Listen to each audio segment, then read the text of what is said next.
Chapter 102. Caring. June 3rd, 1992. Professor Quirrell was very sick. He had seemed better for a while, after drinking his unicorn's blood in May, but the air of intense power which had surrounded him afterward hadn't lasted even a day. By the Ides of May, Professor Quirrell's hands had been trembling again, though subtly. The defense professor's medical regimen had been interrupted too early, it seemed. 6 days ago, Professor Quirrell had collapsed at dinner-time. Madame Pomfrey had tried to forbid Professor Quirrell from teaching classes, and Professor Quirrell had shouted at her in front of everyone. The defense professor had shouted that he was dying regardless, and would use his remaining time as he chose. So, Madame Pomfrey, blinking hard, had forbidden the defense professor from doing anything except teaching his classes. She'd asked for a volunteer to help her take Professor Quirrell to a room in the Hogwarts infirmary. More than 100 students had risen to their feet, only half wearing green. The defense professor no longer sat at the head table during mealtimes. He didn't cast spells during lessons. The oldest students who had the most Quirrell points helped him to teach. The 7th years, who had already sat their defense NEWTs in May. They took turns floating him from his room in the infirmary to his classes, and brought him food at mealtimes. Professor Quirrell proctored his battle magic classes from a chair, sitting. Watching Hermione die had hurt more than this, but that had ended much more quickly. "This is the true enemy." Harry had already thought that after Hermione had died. Being forced to watch Professor Quirrell die, day by day, week by week, had not done much to change his mind.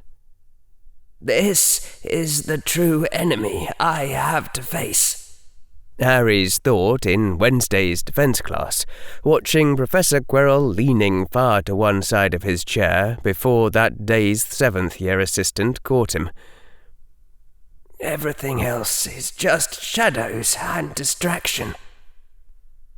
Harry had been turning over Trelawney's prophecy in his mind, wondering if maybe the true Dark Lord had nothing to do with Lord Voldemort at all. "Born to those who have thrice defied him," seemed to strongly invoke the Peverell brothers and the 3 Deathly Hallows, though Harry didn't exactly see how death could have marked him as an equal, which seemed to imply some sort of deliberate action on Death's part. "This alone is the true enemy," Harry thought.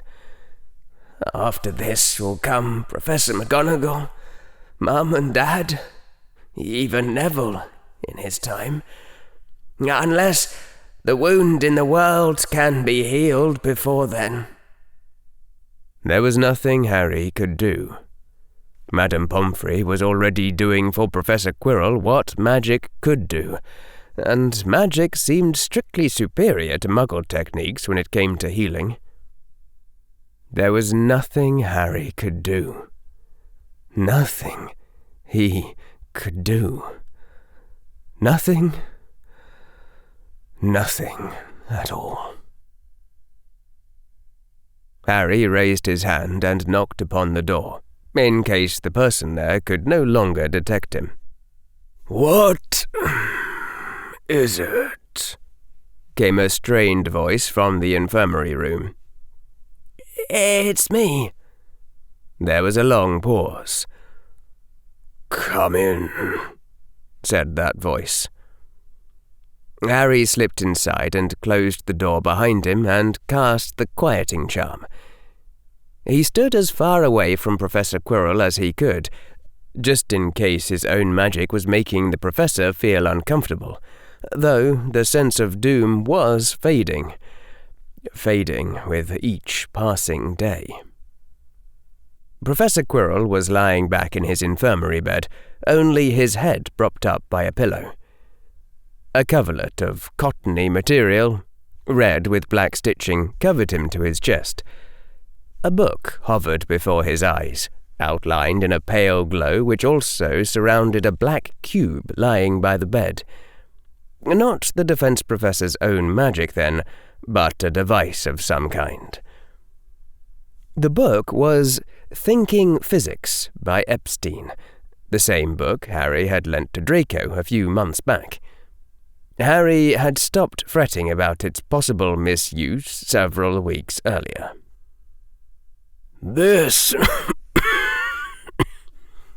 Professor Quirrell said and coughed. It didn't sound quite right. "This is a fascinating book. If I'd ever realized—" A laugh mixed with another cough. "Why did I assume the Muggle arts must not be mine? That they would be of no use to me? Why did I never bother trying to test it experimentally, as you would say, in case my assumption was wrong? It seems sheerly foolish of me, in retrospect." Harry was having more trouble speaking than Professor Quirrell was. Wordlessly, Harry reached into his pocket and laid a kerchief on the floor, which he unfolded to reveal a small white pebble, smooth and round. "What's that?" said the defense professor. It's a transfigured unicorn." Harry had checked the books, had learned that since he was too young to have sexual thoughts, he would be able to approach a unicorn without fear. The same books had said nothing about unicorns being smart. Harry had already noticed that every intelligent magical species was at least partially humanoid, from merfolk to centaurs to giants, from elves to goblins to Vila. All had essentially human-like emotions. Many were known to interbreed with humans. Harry had already reasoned out that magic didn't create new intelligence, but just changed the shape of genetically human beings. Unicorns were equinoid, were not even partially humanoid, didn't talk, used no tools. They were almost certainly just magical horses. If it was right to eat a cow to feed yourself for a day, then it had to be right to drink a unicorn's blood in order to stave off death for weeks. You couldn't have it both ways. So Harry had gone into the Forbidden Forest, wearing his cloak. He had searched the grove of unicorns until he saw her. A proud creature with a pure white coat and violet hair, with 3 blue blotches on her flank. Harry had gone over, and the sapphire eyes had stared at him inquisitively. Harry had tapped out the sequence, 1, 2, 3, on the ground several times with his shoes. The unicorn had shown no sign of responding in kind.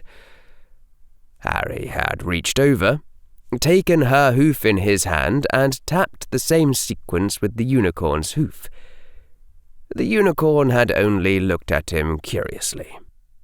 And something about feeding the unicorn the sleeping potion-laced sugar cubes had still felt like murder.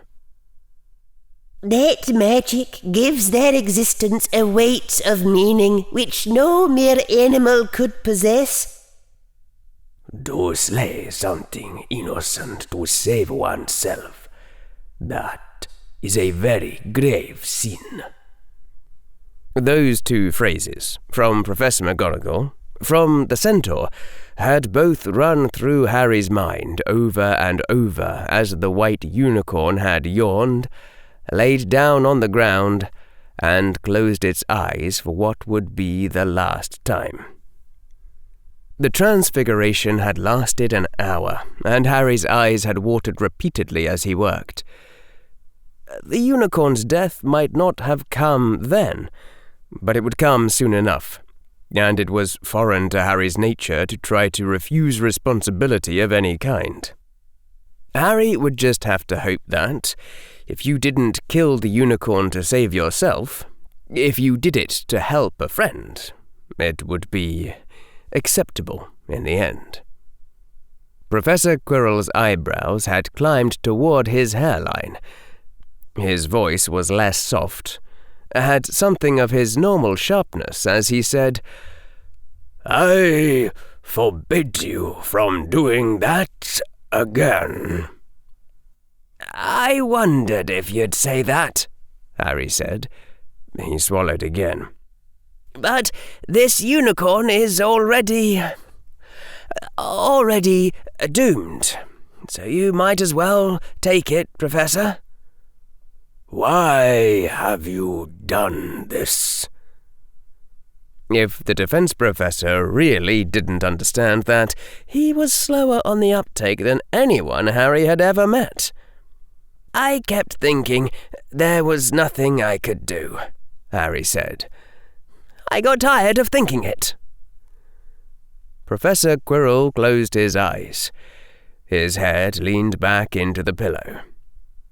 "You were lucky," the defense professor said in a soft voice, "that a unicorn in transfigured form did not set off the Hogwarts wards as a strange creature.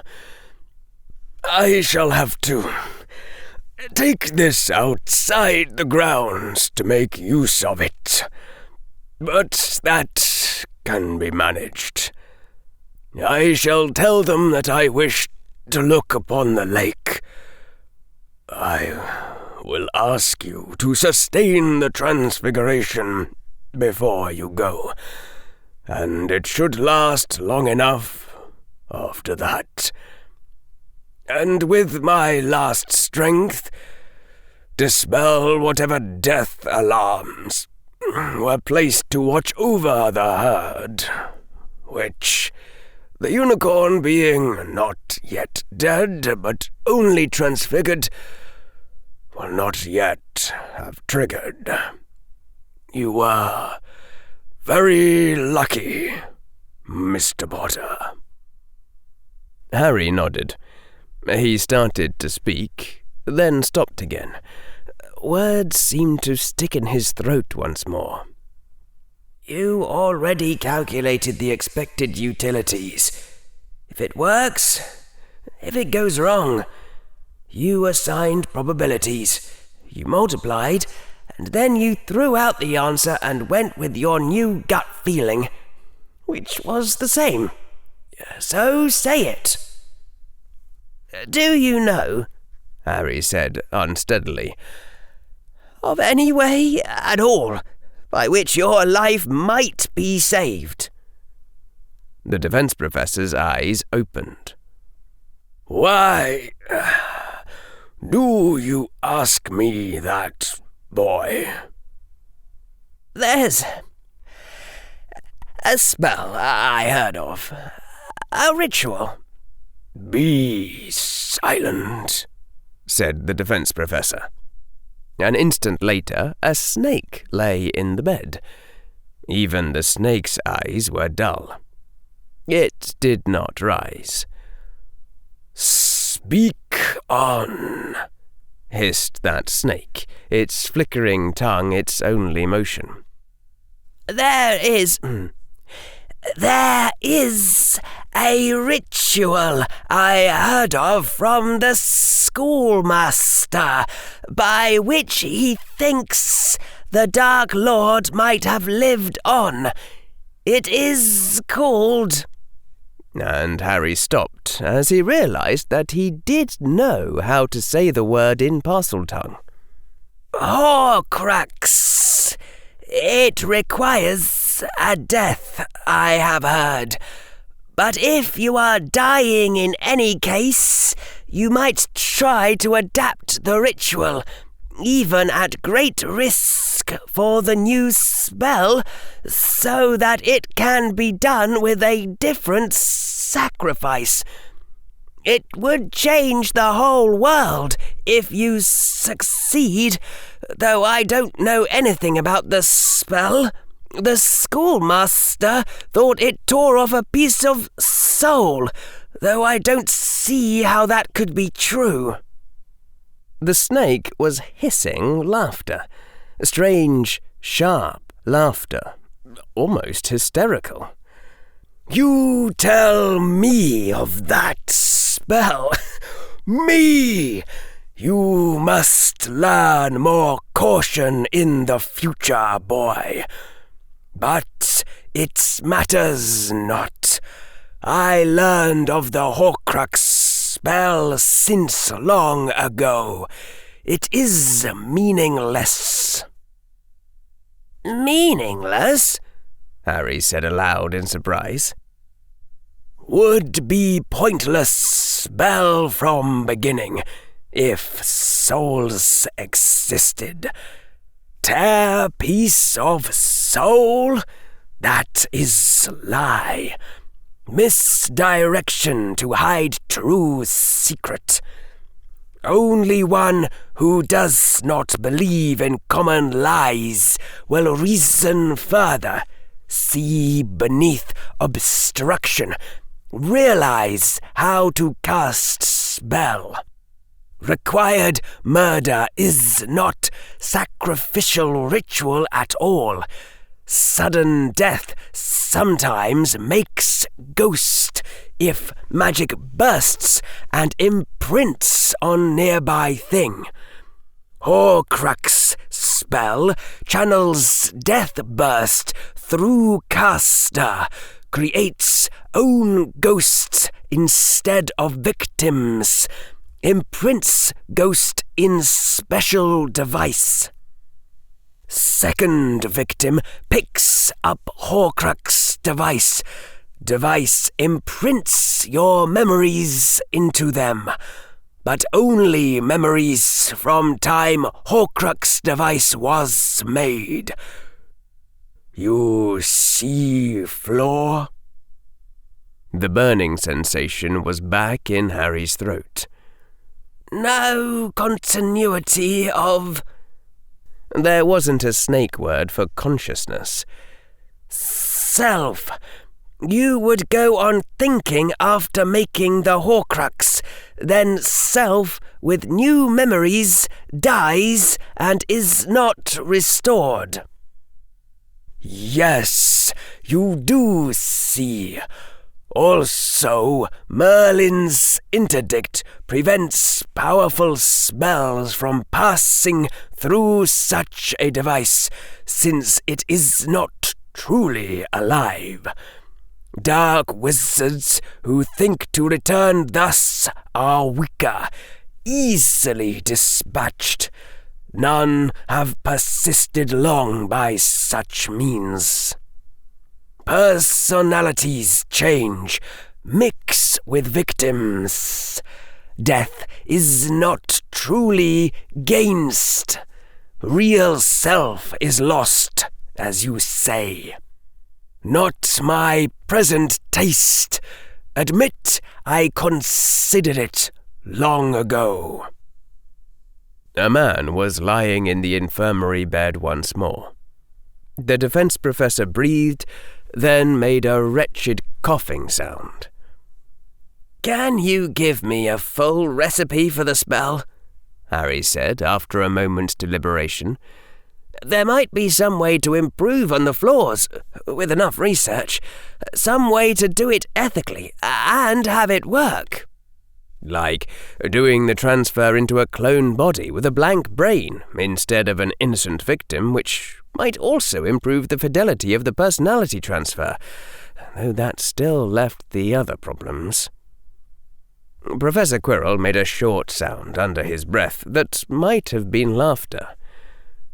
"You know, boy," Professor Quirrell whispered, "I had thought to teach you everything, the seeds of all the secrets I knew, from one living mind to another, so that later, when you found the right books, you would be able to understand.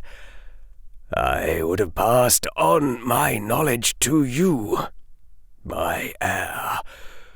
We would have begun as soon as you asked me.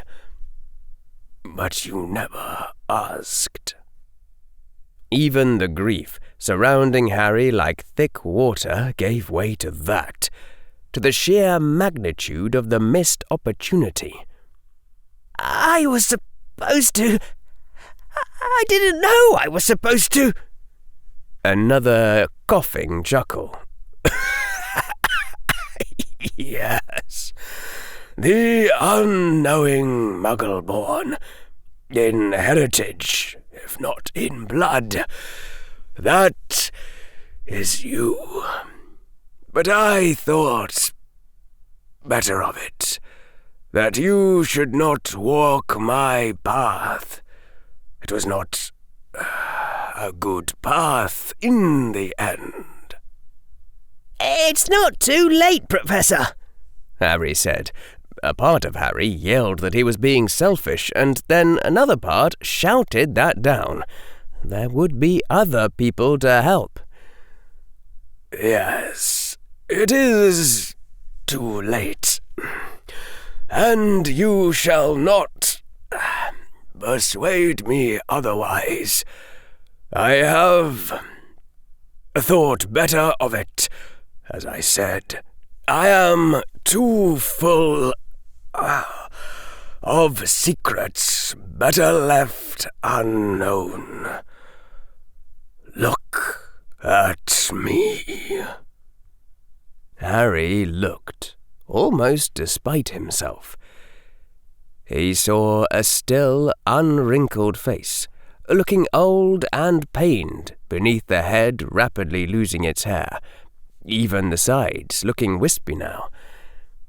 Harry saw a face he'd always thought was sharp, now revealed as thin, muscle and fat fading away from the face, as from the arms beneath it, like the skeletal form of Bellatrix Black he had seen in Azkaban.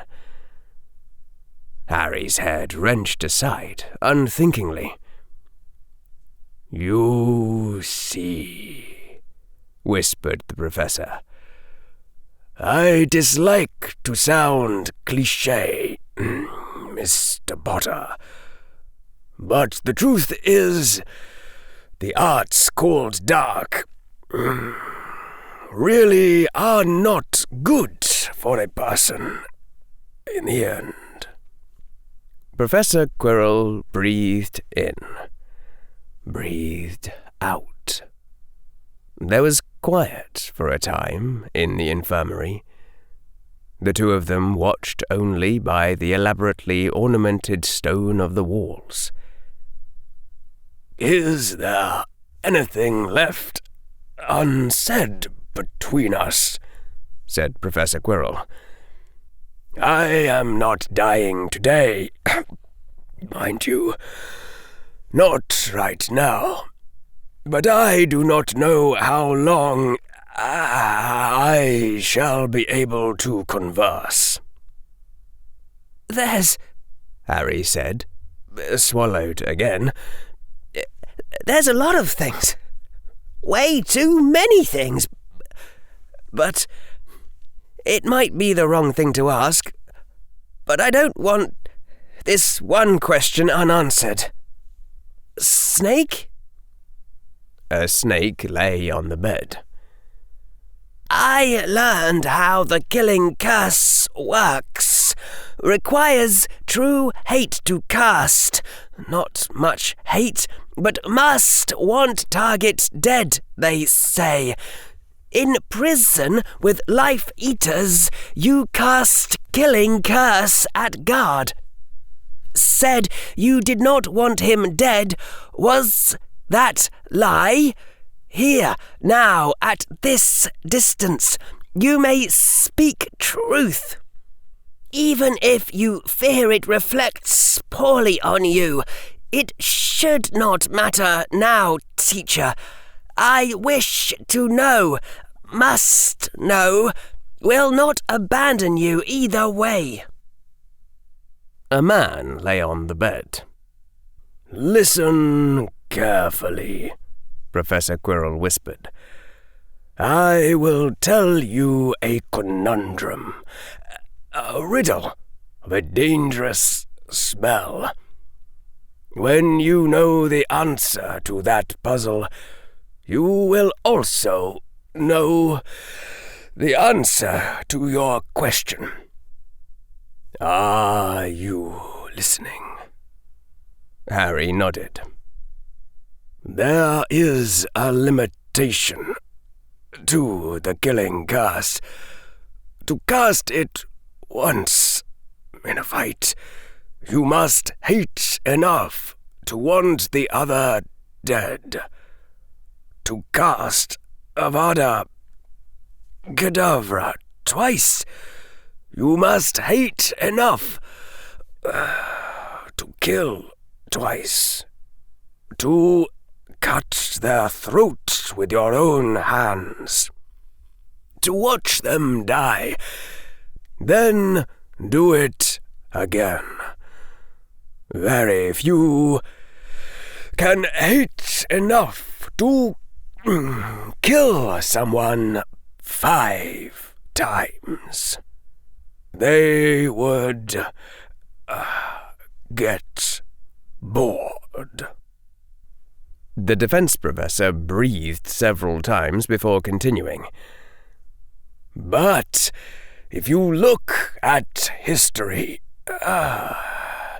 you will find some dark wizards who could cast the killing curse over and over. A 19th century witch who called herself Dark Evangel. The Aurors called her A.K. McDowell. She could cast the killing curse 12 times in one fight. Ask yourself, as I asked myself, what is the secret that she knew? What is deadlier than hate and flows without limit? A second level to the Avada Kedavra spell, just like with the Patronus charm. I don't really care, Harry answered. The defense professor chuckled wetly. Good. You are learning. So, you see. A pause of transformation. I did not wish God death, after all. Cast killing curse, but not with hate. And then a man. Harry swallowed hard.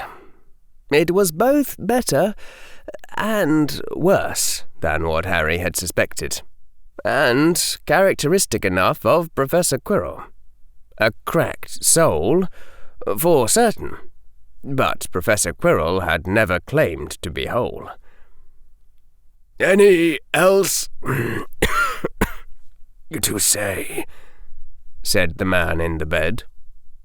Are you absolutely sure, Harry said, that there is nothing you've ever heard of that might save you, Professor? in all your lore, finding and uniting all 3 Deathly Hallows. An ancient artifact that Merlin sealed behind a riddle nobody's ever figured out. You've seen some of what I can do, that I'm good at solving riddles. You know I can figure things out sometimes that other wizards can't. Harry's voice broke. I have a strong preference for your life over your death, Professor Quirrell. There was a long pause. "One thing," whispered Professor Quirrell. "One thing that might do it, or it might not, but to obtain it is beyond your power or mine." Oh, it was just the setup for a sub-quest, said Harry's inner critic. All the other parts screamed for that part to shut up. Life didn't work like that. Ancient artifacts could be found, but not in a month. Not when you couldn't leave Hogwarts and were still in your first year. Professor Quirrell took in a deep breath. Exhaled. I'm sorry. That came out too dramatic. Do not get your hopes up, Mr. Potter.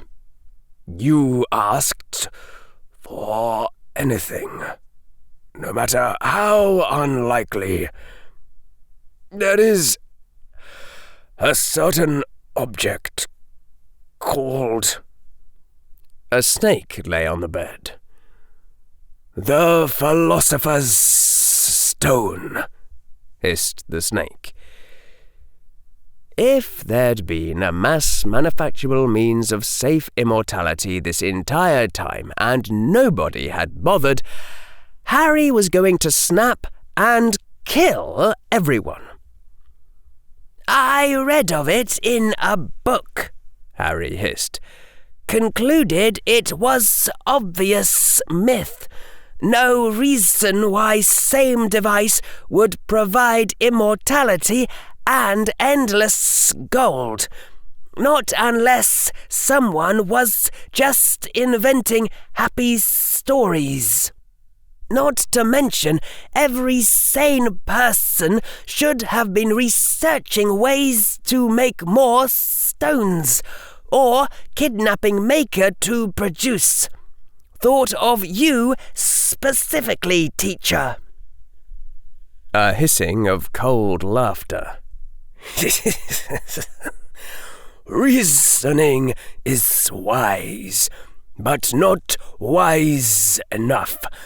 Like with Horcrux spell, absurdity hides true secret. True stone is not what that legend says. True power is not what stories claim.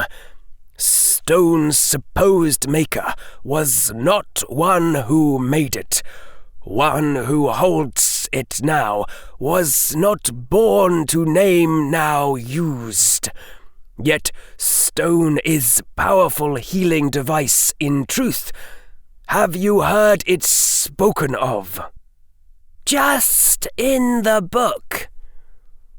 One who holds stone is repository of much lore, taught schoolmaster many secrets.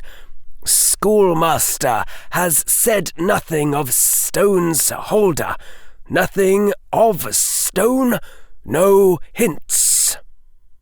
Not that I can easily recall, Harry replied honestly. Ah, hissed the snake. Ah, well. Could ask schoolmaster. No, do not ask him, boy. He would not take question well. But if stone only heals... Schoolmaster does not believe that, would not believe that. Too many have sought stone or sword-holder's law. Do not ask, must not ask. Do not try to obtain stone yourself. I forbid." A man lay on the bed once more. "I am at my limit," said Professor Quirrell.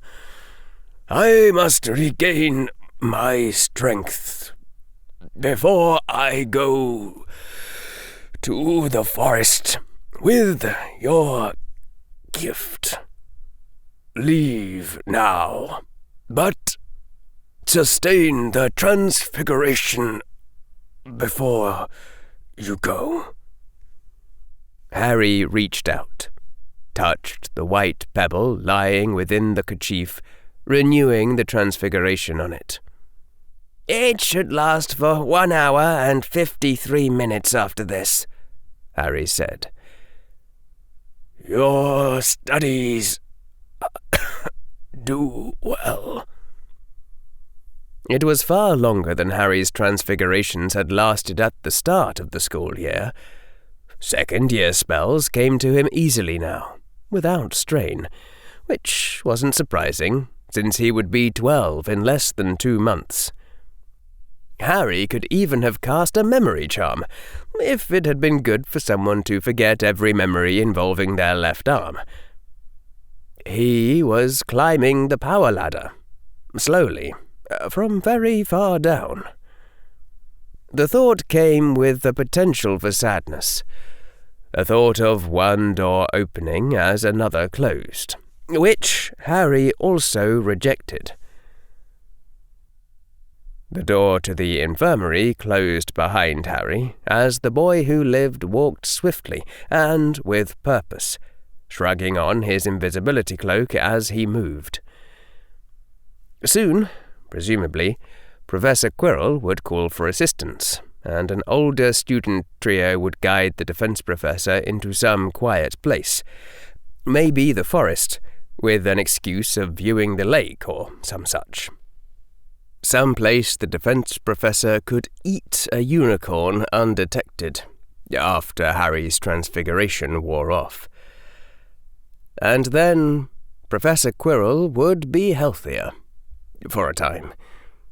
His power would return to him as strong as it ever been, for a much shorter time. It wouldn't last. Harry's fists clenched as he strode, the tension radiating up his arm muscles. If the defense professor's treatment regimen hadn't been interrupted by Harry and the auras that he had brought to Hogwarts, it was stupid to blame himself. Harry knew it was stupid, and somehow his brain was doing it anyway. Like his brain was searching, carefully finding and selecting some way for this to be his fault, no matter how far it had to stretch. As if having things be his fault were the only way that his brain knew how to grieve. A trio of 7th-year Slytherins passed Harry's invisible form in the hallway, heading for the healer's office where the professor waited, looking deeply serious and concerned. Was that how other people grieved? Or did they, on some level, not really care, as Professor Quirrell thought?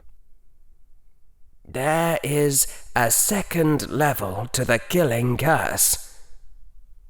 Harry's brain had solved the riddle instantly, in the moment of first hearing it, as though the knowledge had always been inside him, waiting to make itself known. Harry had read once, somewhere, that the opposite of happiness wasn't sadness, but boredom, and the author had gone on to say that to find happiness in life, you asked yourself not what would make you happy, but what would excite you. And by the same reasoning, hatred wasn't the true opposite of love. Even hatred was a kind of respect that you could give to someone's existence. If you cared about someone enough to prefer their dying to their living, it meant you were thinking about them. It had come up much earlier, before the trial, in conversation with Hermione, when she had said something about magical Britain being prejudiced, with considerable and recent justification. And Harry had thought, but not said, that at least she had been led into Hogwarts to be spat upon. Not like certain people living in certain countries who were, as it was said, as human as anyone else, who were said to be sapient beings, worth more than any mere unicorn, but who, nonetheless, wouldn't be allowed to live in Muggle Britain. On that score, at least, no Muggle had the right to look a wizard in the eye. Magical Britain might discriminate against Muggle-borns, but at least it allowed them inside, so they could be spat upon in person. What is deadlier than hate, and flows without limit? Indifference. Harry whispered aloud the secret of a spell he would never be able to cast, and kept striding toward the library to read anything he could find, anything at all about the Philosopher's Stone.